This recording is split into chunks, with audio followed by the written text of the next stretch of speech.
Ô, professor, o senhor já sabe como vai ficar as apresentações de avaliação? Eu vou deixar para que vocês se dividam. Eu discuto aqui quantas aulas vão ser e vocês se dividem igualmente, tá bom? Certo. Mas vai ser em grupo ou duplas, como o professor estava falando? Aí, vamos ver o quantitativo de aulas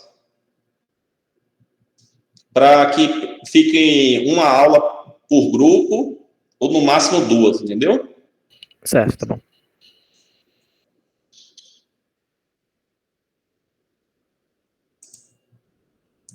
Estão vendo aí uma plaquinha verde com o nome iniciar?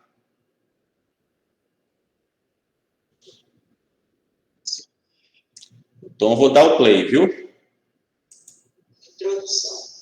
Este material contém informações técnicas resumidas sobre a influenza, doença que acomete distintas espécies animais e que, a intervalos de tempo que não podem ser previstos com exatidão, pode se manifestar na forma de pandemias. Cada um desses aspectos será abordado. Essa aula, eu dou ela desde 2012. Esse CD deve ter 9 anos, talvez até mais. E aí você vê que poderíamos ter uma pandemia, né? E nós estamos em pandemia, mas daqui eu estava discutindo pandemia para gripe, não para o coronavírus. Cada um desses aspectos será abordado com mais detalhes adiante. Mas desde já é importante destacar que, do ponto de vista da saúde pública, a influenza representa 3 distintos problemas que precisam ser claramente entendidos. Influenza sazonal corresponde à circulação anual, geralmente nos meses mais frios, de variantes antigênicas dos vírus da influenza humana, devido a pequenas alterações na sua estrutura genética. Este fenômeno provoca doença não complicada entre os indivíduos saudáveis. Naqueles que têm determinadas condições individuais de risco, pode provocar complicações e óbitos, gerando uma grande sobrecarga aos serviços de saúde. Então, veja, essa é a gripe sazonal. Não é uma gripe pandêmica. Qual é a diferença de uma gripe pandêmica para uma sazonal? A sazonal, poucos indivíduos vão adoecer, poucos vão morrer, e a transmissão é mais ou menos controlada. Uma pandêmica é quando tem uma alta disseminação, tá? Não necessariamente mortalidade, mas uma alta também de transmissão. Uma morbidade grande, então é pandêmica em todos os continentes do mundo. Mas a sazonal seria uma gripe, não, está gripado. Então, se você não for um indivíduo saudável, não vai ter maiores problemas. Lógico, se você tiver comorbidades, a coisa vai piorar, porque descompensa essas comorbidades. Esse seria a gripe sazonal. A pandêmica são alterações que têm essa capacidade de causar mais doença. E vejam que tem a ver com o inverno. Porque no inverno tem mais umidade. Ele precisa de umidade para passar de pessoa para pessoa. Senão o vírus resseca e não passa adiante. Este fenômeno provoca doença não complicada entre os indivíduos saudáveis. Naqueles que têm determinadas condições individuais de risco, pode provocar complicações e óbitos, gerando uma grande sobrecarga aos serviços de saúde. O padrão de sazonalidade varia entre as diversas regiões do país, sendo marcado naqueles que têm estações climáticas bem definidas. A doença sazonal manifesta o meio de surtos anuais de magnitude, gravidade e extensão variáveis. A Organização Mundial de Saúde estima que podem ocorrer de 205 a 500 mil mortes anuais em decorrência da influenza sazonal. Vejam que isso é no mundo. 250 mil, 500 mil pessoas por ano por gripe. Já o coronavírus matou 200 mil pessoas, 300 mil pessoas, acho que foi 200 mil pessoas no ano de 2020.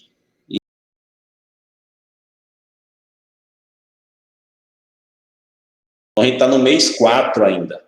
Então, veja que o poder de mortalidade desse coronavírus é bem maior do que esse gripe sazonal que a gente está falando. Só que a gripe, ela vem de animais também, né? Tem os 3 grupos principais que pegam o humano, que é a aviária, a suína e a equina. Influenza animal. O homem e esses animais podem ser reservatórios dos vírus de influenza, como as aves, influenza aviária, os porcos, influenza suína, e os cavalos, influenza equina.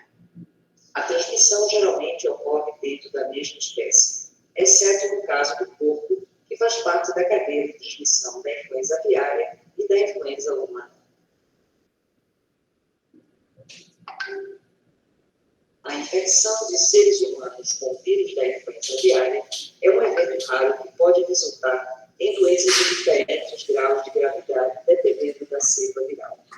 Pandemia de influenza corresponde à circulação de uma cepa de um vírus da influenza humana com características antigênicas completamente distintas das cepas até então circulantes, devido à ocorrência de uma mutação completa na sua estrutura genética.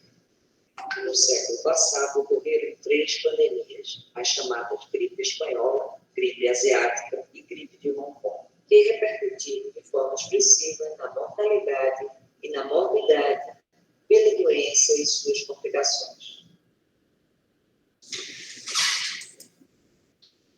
Pessoal, gripe espanhola. Esse nome espanhola aqui, não porque a gripe começou na Espanha, mas por uma questão que a Espanha tinha uma imprensa livre, não estava tendo acobertado, e aí falava nos jornais da Espanha. E o resto do mundo, ninguém falava. A guerra, Primeira Guerra, começou em 1914. Então, isso aqui pega bem no pós-guerra. E alguns estudiosos dizem que essa guerra foi nos Estados Unidos, e foi levada para a Europa com de soldados da Primeira Guerra. No YouTube, tem alguns canais que falam sobre a epidemia. Eu acho que tem um canal chamado Nostalgia e tem um outro chamado Nerdologia, que falam bem sobre essas gripes, essas pandemias. Então, veja, a gripe espanhola, que foi um vírus influenza do tipo A, subtipo H1N1, matou 40 milhões de pessoas. Veja que nessa época não existia vacina. Nessa época, em 57, 1,5 milhões de mortos da asiática, tá? No Brasil, foi em torno de 50 mil pessoas que morreram. Não sei se foi 50 mil aqui em 18 ou foi em 57. Mas vejam que aqui são pandemias que não tinham vacina. O mundo está passando pela sua primeira pandemia que vai ser mudada com a vacina. A gente não sabe como vai ser isso aí, mas vejam que a gripe espanhola matou 40 milhões. Isso aqui foi em 2, 3 anos, esses 40 milhões de óbitos. Foi muita gente.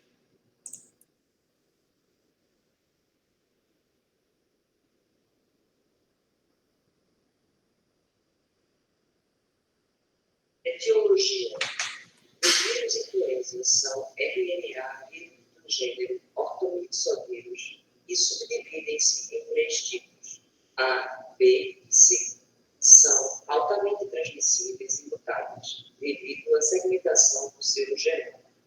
O do tipo A é mais mutável que o do tipo B, e este é mais mutável que o do tipo C. Apenas os 2 primeiros têm importância clínica e epidemiológica. Geralmente, as epidemias e pandemias são causadas pelos vírus.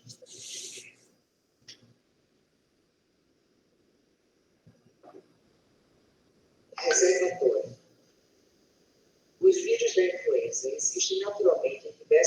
espécies animais, como aves, especialmente as aquáticas, como os patos, mamíferos e herbívoros. As aves silvestres, principalmente as aves públicas, podem ter ação assintomática. Observatórios naturais do vírus propiciam sua disseminação entre os continentes, representando um elo importante na cadeia de transmissão dos vírus da influenza aviária entre áreas geográficas distintas. No entanto, o vírus da influenza já foi identificado em outras aves, como marrecos, maçaricos, gaivotas, garças, partelas, cisnes, tecelões, cacatuas, tentilhões, além de aves domésticas, galinha, peru, paisão, ganso, codorna, avestruz e, menos frequentemente, em passarinhos, periquitos, papagaios e em aves de rapina, como o falcão.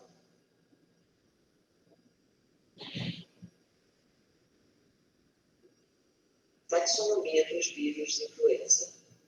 Os subtipos dos vírus influenza A são definidos pela combinação das suas proteínas de superfície, chamadas de hemaglutinina, HA, e neuraminidase, NA. São conhecidas atualmente 15 hemaglutininas, H1, H15, e 9 neuraminidases, N1 a N9.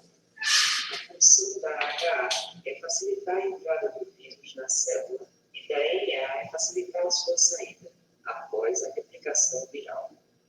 Os subtipos são geralmente específicos da espécie. Exemplos: subtipo A, H5N1, é específico das aves, e o subtipo A, H3N2, é específico dos humanos. Pessoal, então vocês já devem ter ouvido falar muito em gripe H1N1, H2N2, tá certo? Então, como é que acontece isso? Então, o H vai de 1 até 15. O N vai de 1 até N9, tá? E aí vejam que eu posso ter qualquer combinação. Eu posso ter um vírus H1N9, eu posso ter um H1N8, são várias combinações, tá certo? Vejam que o H1, H2, H3 aparece no homem. Vejam que praticamente todos aparecem nas aves. Ó. A aves tem um potencial grande. Olha uma gripe que nós podemos pegar do cavalo, ó. Aqui, ó, N8. Tá aqui o N8. Então, H1N8. H1N8 é um que pode passar de todos os animais. Equino, ave, humano. Pela aneuromidase. E o H1, ó, humano, porco, ave e cavalo. Pois bem, isso aqui é importante porque as vacinas todo ano são feitas baseado nos vírus que estão circulando no mundo no ano anterior. Então, vamos lá. A ONU criou uma rede de laboratórios ao redor do mundo. O Brasil tem 2 laboratórios. A última vez que eu li, mas já tem um tempinho, no mundo tinha 180 laboratórios que ficavam coletando amostras de gripe durante o ano todo. A partir dessas amostras coletadas, as que tinham uma maior frequência eram feitas vacinas. Aqui no Brasil, nós temos a Fiocruz, no Rio de Janeiro, e nós temos o Aldoflux, em São Paulo, que colhe essas amostras. Por isso que a vacina na gripe, ela é anual. Ela é anual para pegar vírus mutantes novos. A vacina da gripe, ela não é anual porque perde a imunidade, não. Tá? Ela é anual porque vai atrás de coisa nova. Não porque a vacina só tem validade de 1 ano. Tá? Fica bem claro isso. Quando nós queremos nomear um nome de um vírus, a gente pega o tipo, então bota influenza, pode ser A, B ou C. O mais importante para pandemias, para causar doença, surtos, é o A, depois vem o B, e o C praticamente não causa epidemias. Então, vamos criar um vírus aqui em Petrolina. É uma influenza A. Aí eu digo onde é que foi localizado. Foi em Petrolina, eu boto Petrolina. Localizo qual foi a hemaglutinina. Aí vamos chutar aqui. Foi a hemaglutinina H10. E a neuromidase foi o N5. Então, é Petrolina, ou influenza A, Petrolina, H10N5, e aí coloca o ano, 2021. É assim que os nomes dos vírus são colocados. Vou continuar aqui.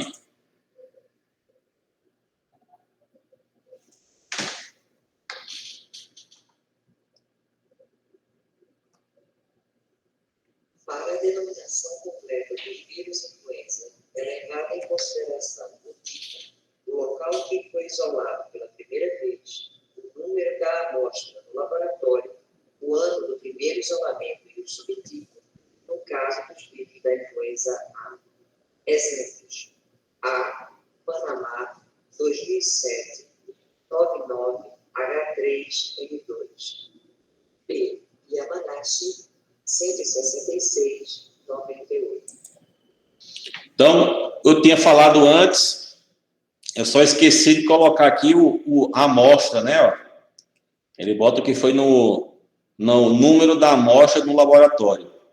Então, seria tipo A, Petrolina, 2021, H5N10, o H10N5 que a gente projetou, 2021, e a amostra do laboratório seria o 03, enfim. Então, é assim que se dá o nome a vírus, tá? Vírus de influenza. Para a denominação completa dos vírus de influenza, é levado em consideração o tipo, o local em que foi isolado pela primeira vez, o número da amostra no laboratório, o ano do primeiro isolamento e o subtipo, no caso dos vírus da influenza A. Exemplos: A. Panamá, 2007, 99, H3N2. B. Yamanashi, 166, 98. Influenza humana. Também conhecida como gripe, a influenza é uma infecção do sistema respiratório, cuja principal complicação são as pneumonias, que são responsáveis por um grande número de internações hospitalares diferentes. A gripe é uma doença muito comum em todo o mundo, sendo possível uma pessoa se infectar com os vírus da influenza várias vezes ao longo de sua vida. É também frequentemente confundida com outras viroses respiratórias, por isso, o seu diagnóstico de certeza só é feito mediante exame laboratorial específico. Transmissão. A transmissão da influenza humana ocorre de forma direta de pessoa a pessoa. Os vírus são eliminados em meio às gotículas de secreções das vias respiratórias de uma pessoa contaminada ao falar, espirrar ou tossir. As mãos também cumprem um papel importante na introdução das partículas virais no organismo, carreando o agente infeccioso diretamente para a mucosa oral, conjuntival ou nasal, após contato com superfícies recentemente contaminadas. A transmissão direta interhumana é a mais comum, mas já foi documentada a transmissão do vírus de aves e suínos para o homem. O período de transmissibilidade é de 2 dias antes até 5 dias após o início dos sintomas. Idêntico ao do coronavírus, né, pessoal? Compartilho, vírus respiratórios compartilham essa mesma maneira de contaminar. Todos são iguais. A única diferença em relação ao coronavírus é que não tem questão de animais no meio. A influenza pode ter. Sintomatologia. Os primeiros sintomas costumam aparecer entre 1 a 4 dias após a exposição ao agente infeccioso, período de incubação, e são febre geralmente acima dos 38 graus centígrados, dor de cabeça, dor nos músculos, calafrios, prostração, tosse seca, dor de garganta. As pessoas infectadas podem apresentar. Esses sintomas aí podem ser um bocado de coisa, não pode não, pessoal? Bem inespecífico, né? As pessoas infectadas podem apresentar ainda pele quente e úmida, olhos hiperemiados e lacrimejantes. As crianças podem apresentar também febre mais alta, aumento dos linfonodos cervicais, diarreia e vômito. A febre é o sintoma mais importante e dura em torno de 3 dias. Os sintomas respiratórios tornam-se mais evidentes com a progressão da doença e mantém-se em geral por 3 a 4 dias após o desaparecimento da febre.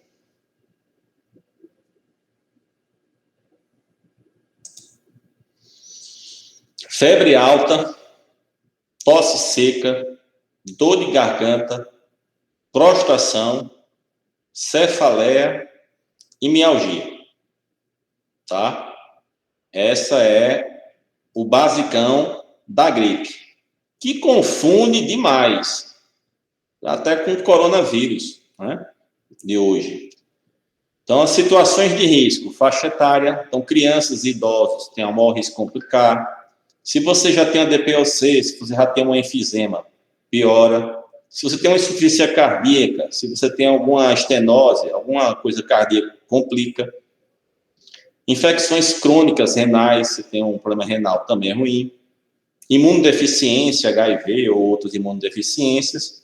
E a gravidez, porque a gravidez ela causa uma imunodepressão. Entendam que o conceito, o feto é um corpo estranho e para não ser expulso tem que ter um processo de diminuir a imunidade da mulher. Então, mulheres no segundo e terceiro trimestre têm uma maior chance de complicações.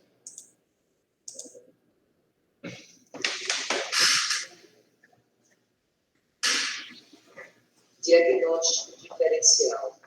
As manifestações clínicas da gripe são comuns a várias outras viroses respiratórias que provocam doença aguda, como as devidas ao adenovírus ou ao vírus sincicial respiratório, VSR.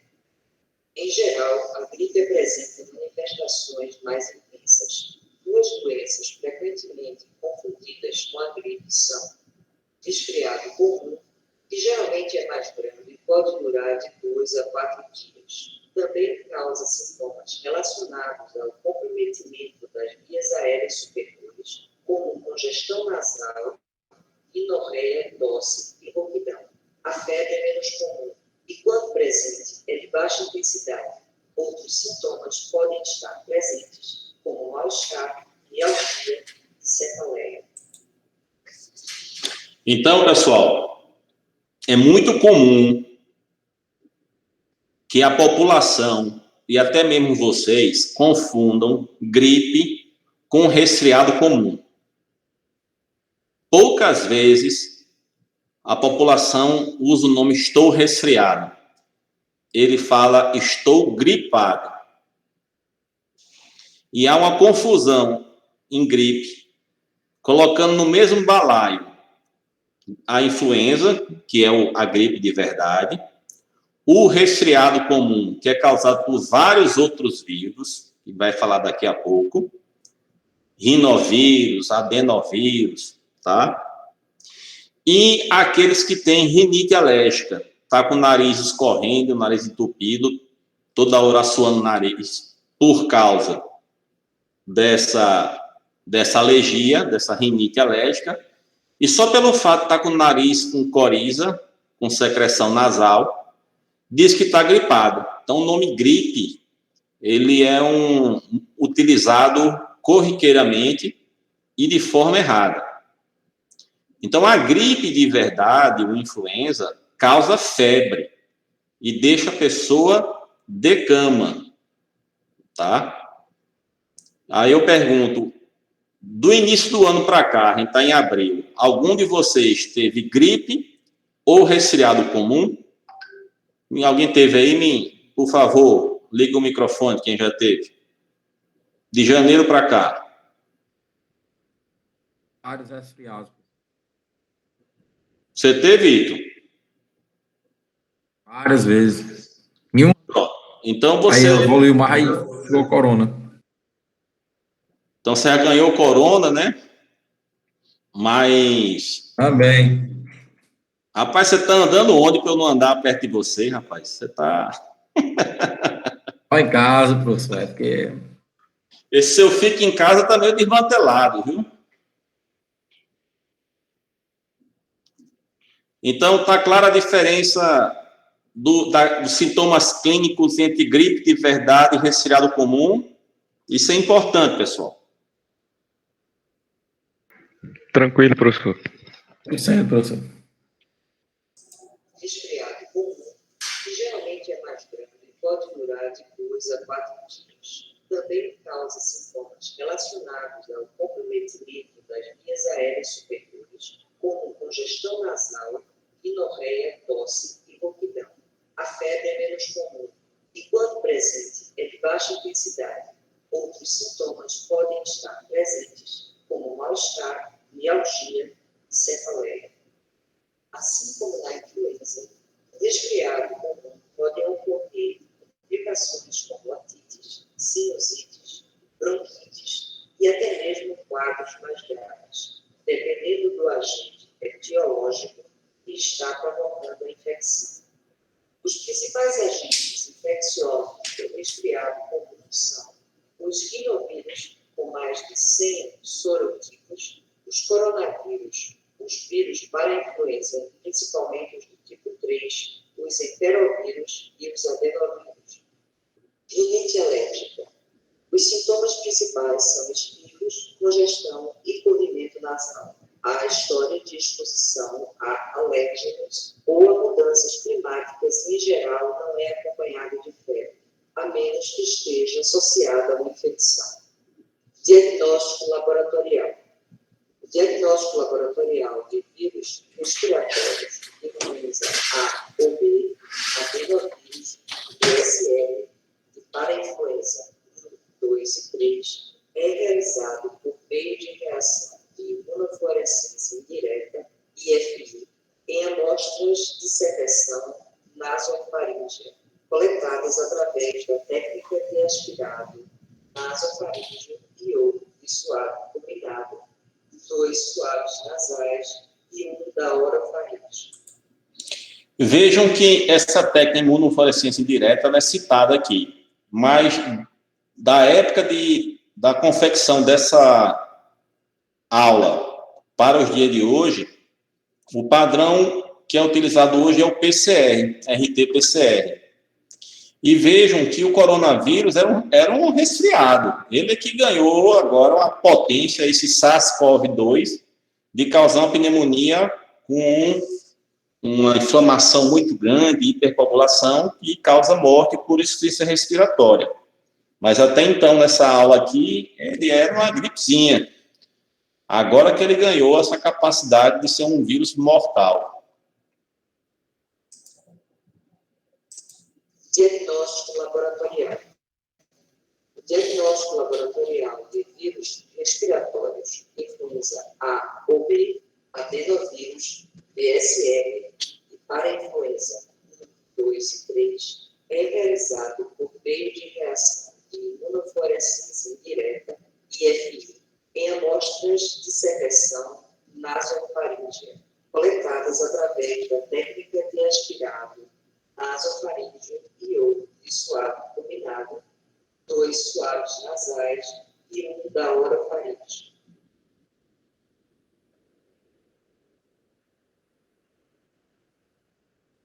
Também são utilizadas nos laboratórios de referência técnicas de isolamento viral, de inibição da hemoglobinação e da biologia molecular para identificação e caracterização antigênica dos vírus influenza. Gravidade. Geralmente a influenza é uma infecção autolimitada que evolui para a cura completa. No entanto, pode causar doença grave a idosos, pessoas portadoras de doenças crônicas, como diabetes, câncer, doenças crônicas do coração, dos pulmões e dos rins, pessoas imunodeprimidas, gestantes no segundo e terceiro trimestre de gravidez e recém-nascidos. complicações decorrentes da influenza. As principais complicações são as infecções bacterianas secundárias, principalmente as pneumonias e pneumocócitas. Nesse caso, o tratamento deverá ser feito com antimicrobianos. Pacientes de risco podem descompensar condições clínicas de base. A pneumonia viral primária também pode ocorrer, levando muitas vezes a quadros graves de insuficiência respiratória aguda. Ó, pessoal, então, isso está acontecendo muito agora. Toda vez que a gente citar gripe, eu vou ter que falar hoje no coronavírus atual. Né? O coronavírus atual ganhou o mesmo patamar do que um vírus influenza. Não se sabe se o futuro vai ter vacinas anuais para coronavírus, assim como há para gripe. Tá? Nós temos vacinas anuais para gripe, mas só se vacinava grupos de risco. Esse coronavírus veio para pegar de jovem, né, adulto jovem, para cima. Criança é meio que isento. Raras crianças têm uma síndrome inflamatória mais grave, né? É tipo síndrome de Kawasaki-like, do abdominal, vômito, mas não insuficiência respiratória necessariamente a criança tem. Tá? E hoje, no tratamento do coronavírus, quando o paciente é entubado, o tratamento é corticoide, para diminuir a inflamação, doses altas de corticoide, e anticoagulantes, principalmente a inoxaparina, que é uma heparina de baixo peso. E aí, uma das complicações de manter o paciente por muito tempo entubado são as infecções bacterianas secundárias.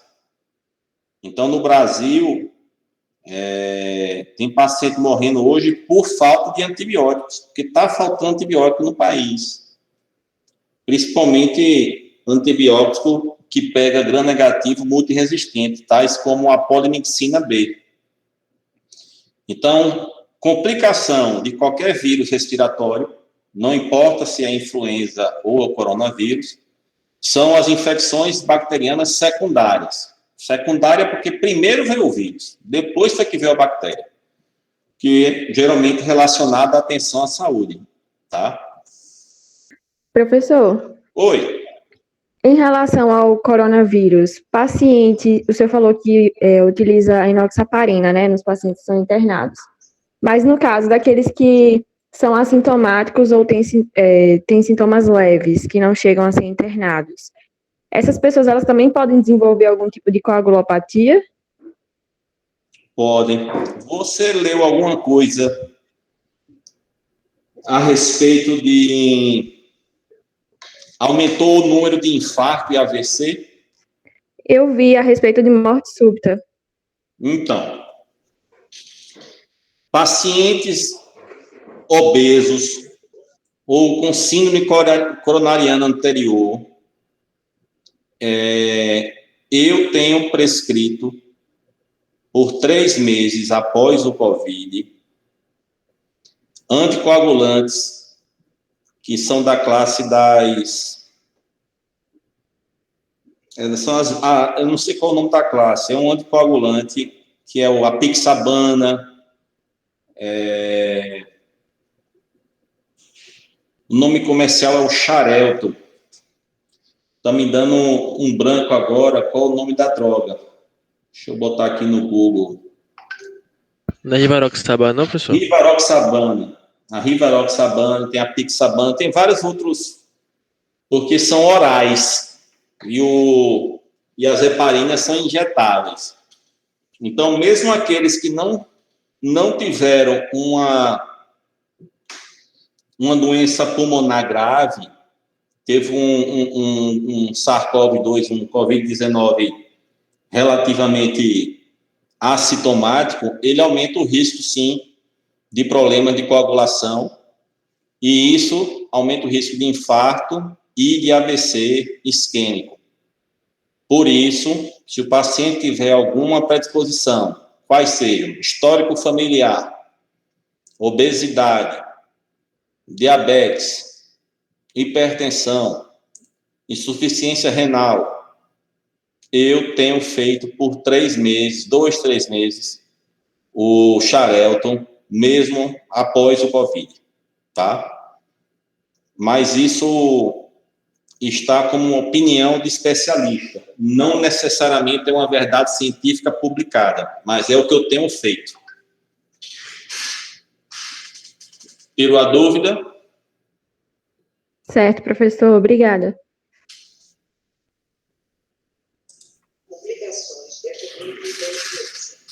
As principais complicações são infecções bacterianas secundárias, principalmente as pneumonias pneumocócicas. Nesse caso, o tratamento deverá ser feito com antimicrobianos. Pacientes típicos podem descompensar condições clínicas de base. A pneumonia viral primária também pode ocorrer, levando muitas vezes a quadros graves de insuficiência respiratória aguda. Tratamento específico. Casos de influenza não complicada devem ser tratados apenas com medicações sintomáticas, repouso, hidratação e alimentação leve. Nas situações em que há indicação médica, podem ser utilizadas 2 classes de drogas: os bloqueadores do canal M2, o envelope viral, a amantadina e imantadina, ou os inibidores da neuraminidase, oseltamivir, zanimivir. A principal desvantagem das drogas do primeiro grupo é que atuam apenas na influenza A e induzem a rápida resistência viral, inclusive com resistência cruzada. As do segundo grupo atuam contra a influenza A e B, e os fenômenos de resistência viral foram pouco observados até o momento. O zanimivir pode desencadear broncoespasmo em pessoas asmáticas. Observação. Devido ao risco de aparecimento de síndrome de Rett, o ácido acetil salicílico, AAS, não deve ser usado na vigência de quadros de... Então, vamos lá, pessoal. Tratamento específico para gripe, influenza. Eu tenho amantadina e rimatandina. Só que, com o tempo, os vírus começaram a ser resistentes. Então, meio que foram esquecidos. A rimantadina e a amantadina. E aí veio as novas classes, que o mais famoso é o Tamiflu, que é o oseltamivir. O oseltamivir, o nome comercial é Tamiflu, é a droga hoje padrão para tratar a gripe. É todo mundo que você vai tratar com isso? Não, só os pacientes mais graves. Mas você tem que decidir logo. Então, quem é que vai ser grave, professor? Eu trataria os grupos de risco. Então, o oseltamivir é na dose de 50 miligramas do comprimido e você faz de 12 em 12 horas. Um comprimido de 12 em 12 horas por 5 dias. A caixa vem 10 comprimidos, então uma caixa, um tratamento. Tá? E aí agora fica um aprendizado. O AS, a aspirina, ela não deve ser usada em nenhuma doença viral. Na hepatite A não deve ser usada, na gripe não deve ser usada, na dengue não deve ser usada, no herpes zoster não deve ser usado, porque a combinação vírus e o ácido acetil salicílico pode causar essa síndrome de Rey aí, que é uma hepatite fulminante. Então, você está suspeitando de virose, não use AS. O paciente toma AS por causa de uma indicação cardiológica, suspenda o AS na vigência de uma virose, para não ter essa síndrome de Rey, que é uma hepatite fulminante, tá? Então, fica esse aprendizado. O Zanamivir, ele é inalado, então causa broncoespasmo. Então, ele praticamente deixou de ser vendido, não existe mais. Eu mesmo prescrevi uma vez, o paciente disse que não achou e nunca mais prescrevi. Então, eu não tenho experiência. Já o Tamiflu, que é o oseltamivir, tem sim na Secretaria de Saúde e é distribuído quando prescrito. Observação. Devido ao risco de aparecimento de síndrome do peito, o ácido acetil salicílico, AAS, não deve ser usado na vigência de quadros de influenza. Prevenção. Medidas gerais. Como medida geral de prevenção e controle de doenças de transmissão respiratória, recomenda-se higiene das mãos com água e sabão, depois de tossir ou espirrar, depois de usar o banheiro, antes de comer, antes de tocar os olhos, a boca ou o nariz. Evitar tocar os olhos, o nariz ou a boca após contato com superfícies contaminadas. Usar lenço de papel descartável. Proteger com lenços a boca e o nariz ao tossir ou espirrar para evitar a disseminação das gotículas. Orientar o doente para que evite sair de casa enquanto estiver no período de transmissão da doença. Conservar o ambiente doméstico arejado e recebendo a luz solar, pois essas medidas ajudam a eliminar os possíveis agentes das infecções respiratórias. Restrição ao ambiente de trabalho para evitar disseminação. Hábitos saudáveis como alimentação balanceada, ingestão de líquidos e atividade física. Cuidados no manejo de crianças em creches. Encorajar cuidadores e crianças a lavar as mãos e os brinquedos com água e sabão quando estiverem visivelmente sujos. Encorajar os cuidadores a lavar as mãos após contato com secreções nasais e orais das crianças, principalmente quando a criança está com suspeita de síndrome gripal. Orientar os cuidadores a observar se há crianças com tosse, febre e dor de garganta, principalmente quando há notificação de surto de síndrome gripal na cidade. Evitar o contato da criança doente com as outras. Recomenda-se que a criança doente fique em casa a fim de evitar a transmissão da doença. Orientar os cuidadores e responsáveis pela creche a notificar a Secretaria de Saúde Municipal caso observem um aumento do número de crianças doentes com síndrome gripal ou com absenteísmo pela mesma causa. Gestantes. Buscar o serviço de saúde, caso apresente sintomas de síndrome gripal. Na internação para o trabalho de parto, priorizar o isolamento se ela estiver com diagnóstico de influenza. Parturiente. Após o nascimento do bebê, se a mãe estiver doente, usar máscara e lavar bem as mãos com água e sabão antes de amamentar e após manipular suas secreções. Essas medidas devem ser seguidas até 5 dias após o início dos sintomas da mãe. A parturiente deve evitar tossir ou espirrar próximo ao bebê. Bebê. Priorizar o isolamento em berçários. Os profissionais e as mães devem lavar bem as mãos e os utensílios, mamadeiras, termômetros, etc. Para medidas específicas a serem tomadas em situação de surto de síndrome gripal ou de casos individuais de doença respiratória aguda, vê o protocolo de investigação de surto. Vacinação. Para a prevenção da influenza sazonal, utiliza-se uma vacina trivalente com as cepas de maior circulação dos vírus influenza A, H1N1, A, H3N2 e influenza B. A eficácia é tipo e subtipo específica, variando de 90% do indivíduo sadio a 40% de idosos. E mesmo com baixa eficácia para proteger da doença o grupo-alvo da vacinação anual, esta vacina induz uma redução da frequência e gravidade das complicações da gripe, sendo utilizada, portanto, como uma medida de redução de dano. A vacina.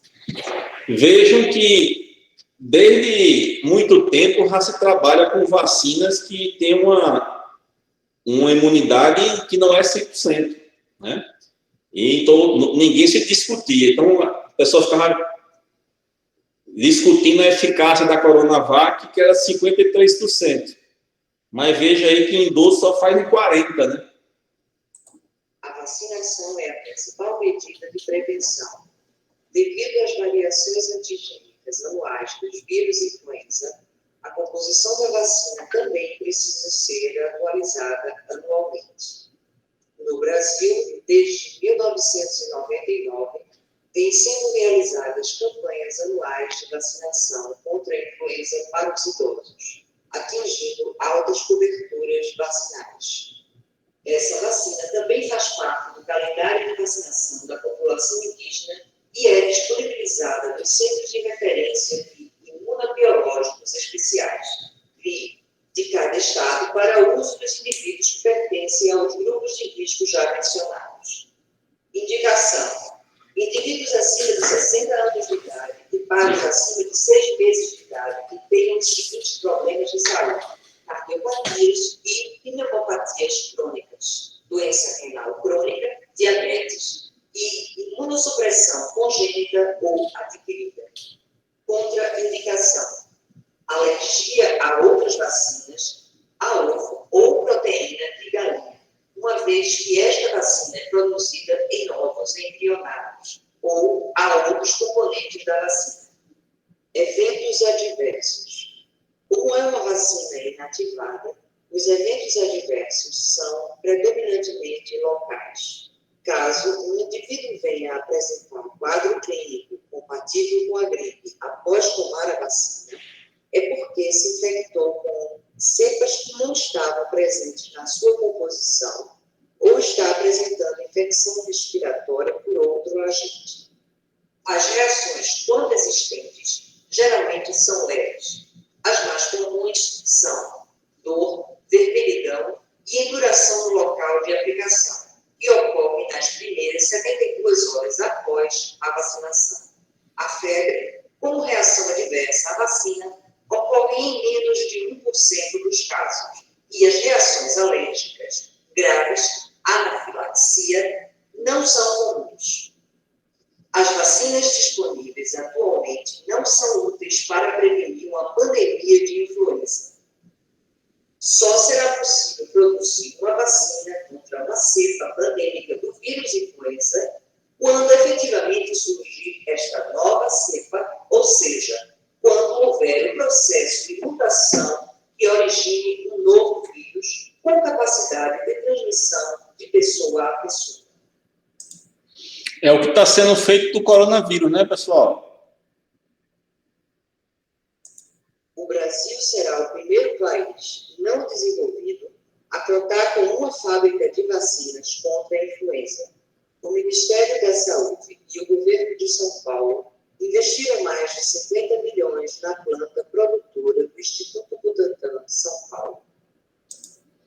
Essa planta que ampliaram para poder agora fazer a vacina do corona, a Coronavac está sendo Butantan, e vai começar já agora, já começou a vacina para gripe, para os idosos, já estão sendo vacinados. Está tendo 2 campanhas de vacinação, uma é do coronavírus e agora a do gripe começou, acho, semana passada. Essa fábrica poderá produzir tanto a vacina contra a influenza sazonal quanto a vacina contra a cepa pandêmica. A fábrica estará completamente pronta em 2007, mas já no primeiro semestre de 2006, uma unidade piloto poderá fabricar a vacina contra a cepa pandêmica. Inicialmente serão fabricadas 20 mil doses a partir da cepa H5N1. Profilaxia. As drogas usadas para tratamento também podem ser utilizadas para profilaxia, especialmente em grupos de risco. O Ministério da Saúde passará a adotar esta medida nas situações indicadas para o controle de surtos de influenza sazonal e para bloqueio de transmissão em fases iniciais de uma pandemia. Vigilância da influenza humana. Casos individuais de influenza sazonal não necessitam ser notificados. É obrigatória a notificação de toda suspeita de ocorrência de surto de síndrome gripal. Também é de notificação compulsória e imediata a ocorrência de caso de influenza por novo subtipo pandêmico. Essa notificação deve ser realizada para os órgãos de vigilância epidemiológica dos municípios, estados e para a Secretaria de Vigilância em Saúde do Ministério da Saúde. As normas e fluxos para a notificação estão disponíveis no sítio eletrônico da Secretaria de Vigilância em Saúde, www.saude.gov.br/SBS.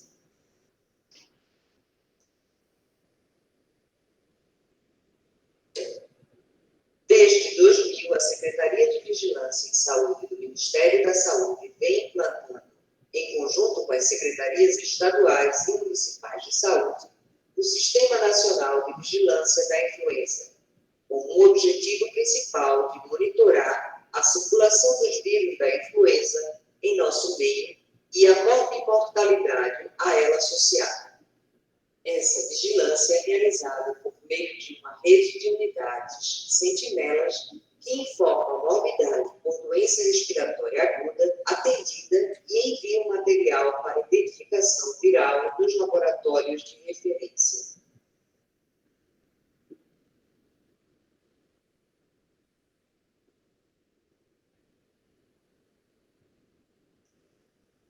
Influenza aviária.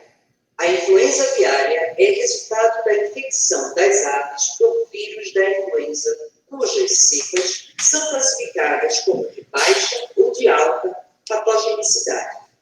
O controle da influenza animal é de responsabilidade do Ministério da Agricultura, Pecuária e Abastecimento. Transmissão da influenza aviária para o homem. As cepas de influenza aviária com potencial de transmissão para seres humanos são H5, H7 e H9.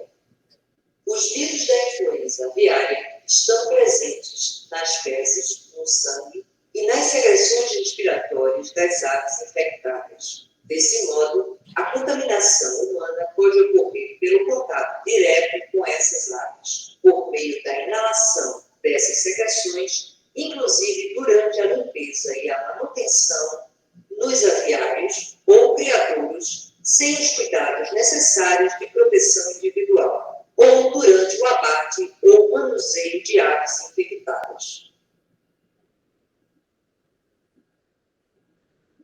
Não há evidência de transmissão pela ingestão de ovos ou pelo consumo de carnes congeladas ou cozidas de aves infectadas.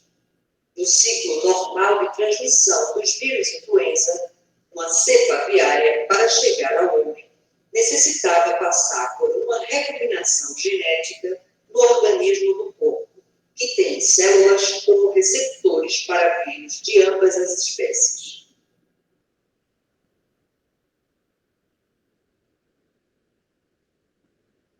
No entanto, em 1997, detectou-se pela primeira vez a transmissão direta da ave para o homem, da cepa H5N1, que provocou 18 casos de contaminação e 6 óbitos. Adivinhe qual foi o país que aconteceu isso?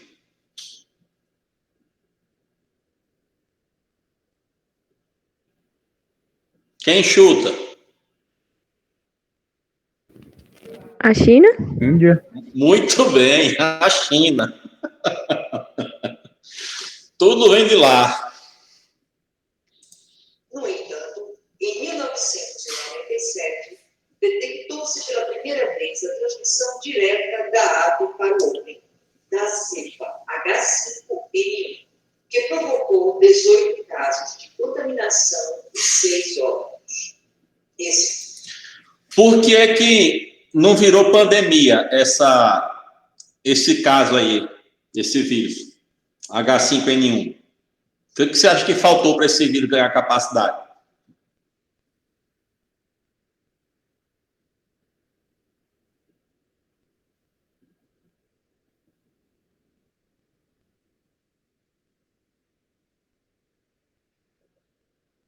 Alô, estão me ouvindo?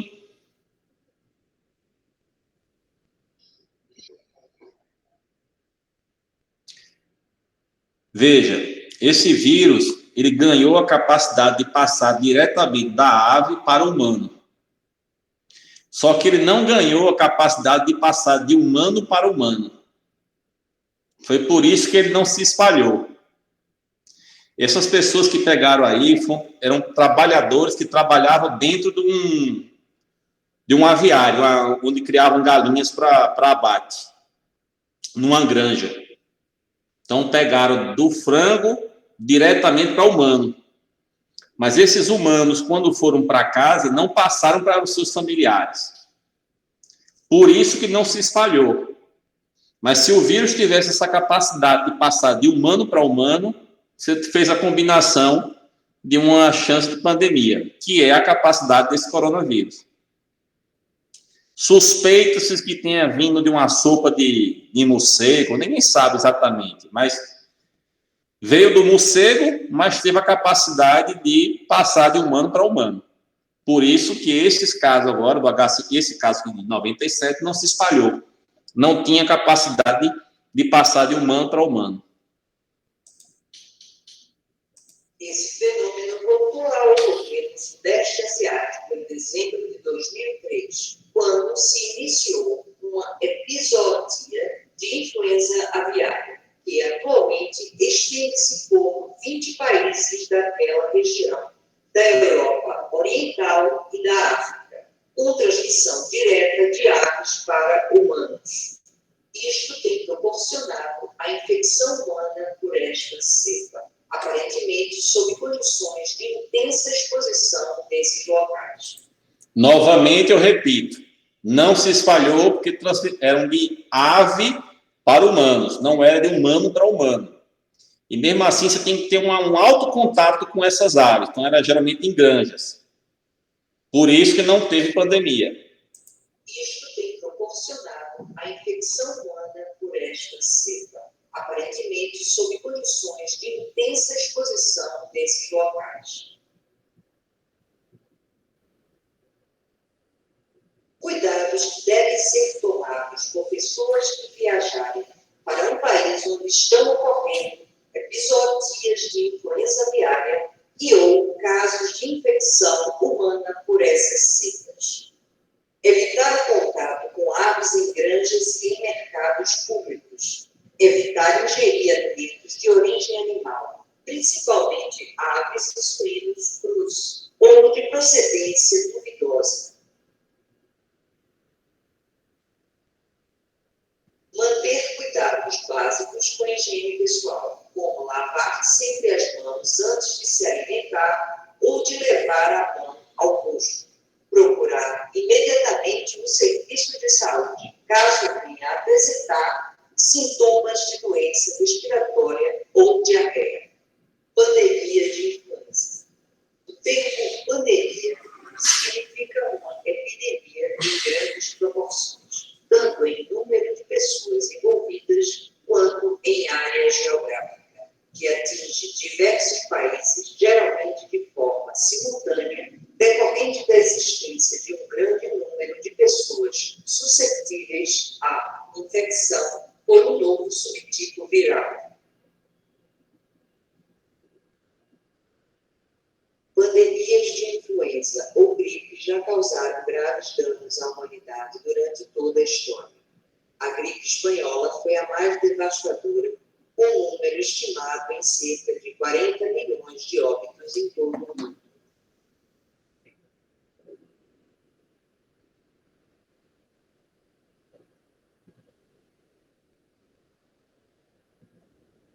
Não é possível prever exatamente quando uma nova pandemia ocorrerá, mas é possível, por meio do monitoramento dos vírus da influenza e da situação epidemiológica nacional e internacional, identificar indícios de que este fenômeno pode estar mais próximo de acontecer.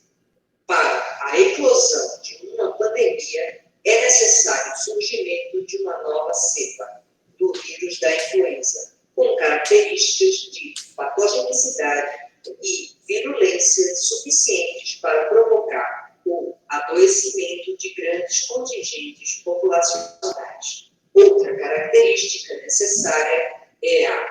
eficiência de transmissão interhumana.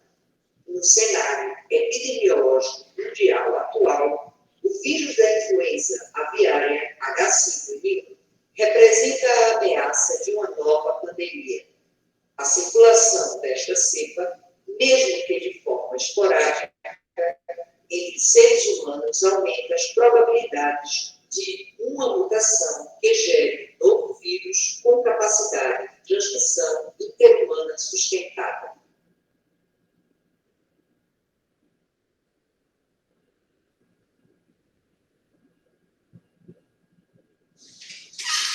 Os mecanismos possíveis para a ocorrência deste fenômeno são os processos de mutação adaptativa ou de intercâmbio genético entre esta cepa aviária e cepas humanas. O Brasil pode ser afetado por uma nova pandemia de influenza. Todos os países poderão ser afetados, em maior ou menor intensidade, dependendo do tipo de mutação que ocorra no vírus e da capacidade de resposta rápida das autoridades de saúde pública em nível mundial. O Ministério da Saúde do Brasil e outros órgãos do governo federal, além de sociedades científicas, sociedades brasileiras de pneumologia, virologia e medicina tropical e a OPAS Brasil, vem trabalhando intensamente no plano de preparação para a pandemia de influenza desde o ano de 2003. Sucessivas versões deste plano vêm sendo elaboradas na medida em que novas evidências científicas são produzidas e que as políticas de saúde são atualizadas. O gerenciamento do plano brasileiro é realizado por um grupo executivo interministerial designado pela Presidência da República e coordenado pelo Ministério da Saúde. Para a construção desse plano, tomaram-se como referências as orientações da Organização Mundial de Saúde, OMS, as discussões acumuladas até o momento no âmbito do Comitê Técnico e do Grupo Executivo Interministerial, a bibliografia disponível sobre a situação mundial da influenza e a consulta a planos de outros países. Esse plano prevê, entre outras coisas, fortalecimento das ações nas áreas da vigilância epidemiológica da influenza humana e animal, aquisição de antivirais e produção de vacinas, protocolos para a utilização adequada dos antivirais e de vacinas, organização da rede assistencial, normas e medidas de biossegurança individual e coletiva em serviços de saúde, protocolos para diagnóstico laboratorial, ações de informação, inspeção e vigilância em portos, aeroportos e fronteiras, adoção de medidas legais para ações de contenção. Dentre os seus desdobramentos está a elaboração dos planos estaduais de preparação em consonância com o Plano Nacional. Então, pessoal, isso aí são informações já antigas, esse CD aqui. Eu vou mandar essa aula por e-mail para vocês, tá? Esse videozinho. Quando vocês quiserem assistir novamente, está aí. Alguém quer fazer alguma pergunta?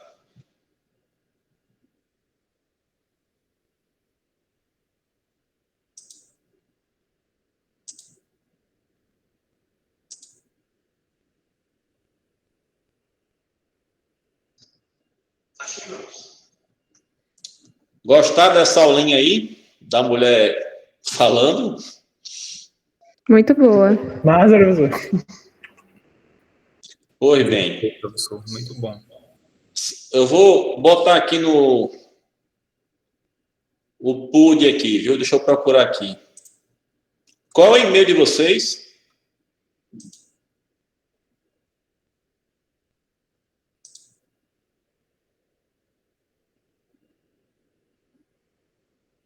É medicinaunivac27@gmail.com, professor. medicinaunivasse@gmail.com. 27, Univasse né? 27, univasse27, @gmail.com.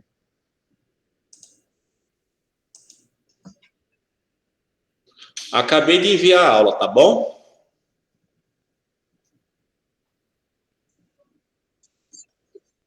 Obrigada, professor. Agora vamos pegar aqui o PD.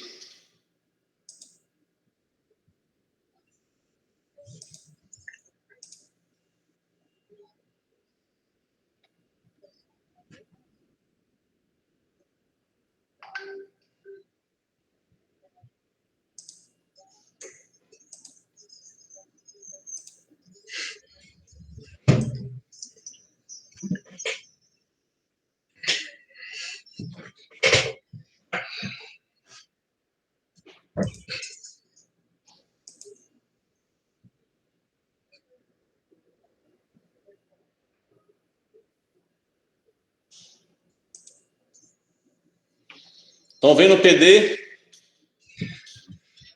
Sim. Então vamos lá.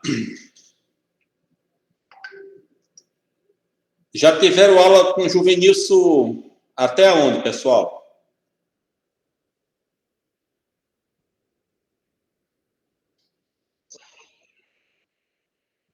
Até cefalosporina, né? Então vamos contar aqui as aulas. Dengue, uma. Vou pegar um papel para ir contando aqui.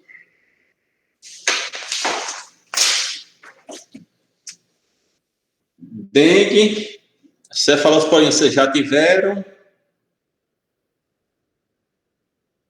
Aí vai ter esse mecanismo de resistência bacteriana.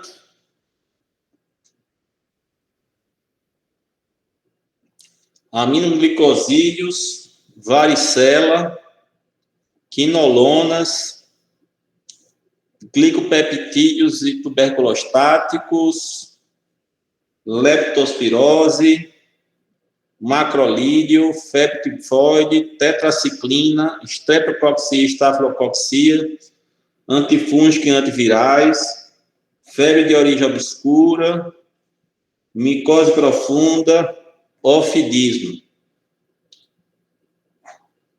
12. Nós temos 15 aulas, pessoal. A turma são quantos?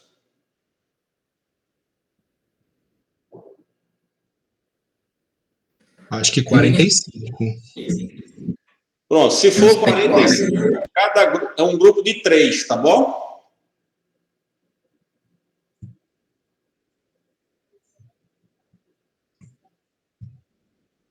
Alô? Sim. Certo, Pronto. professor. Então, vamos lá. Então, vai ser seminários com 3 pessoas, tá? E vocês têm condições de começar já a próxima semana? Próxima segunda? Acho que já, professor. Pronto. Então, dividam aí. Eu não sei se vai dar para essa quarta-feira agora, eu peço para a Juvenilson dar aula normalmente. Tá? Essa quarta-feira não entra, mas a partir da segunda e vai seguir na sequência. E aí vocês tiram no... Ou na sorte, eu pego a chamada. Vocês dividam entre si aí. Fiquem à vontade. Certo.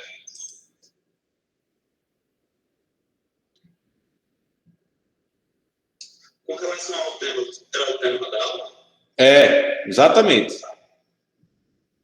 Vocês têm um PD? 2 apresentações por aula ou uma só, professor? Não, uma por aula, para dar tempo para a gente discutir, sem pressa. Tranquilo. Pode levar caso clínico, essas coisas, né? Se quiserem fazer também é bom. E tem a ideia do negócio da monitoria, aí sobra tempo para discutir também. Tranquilo.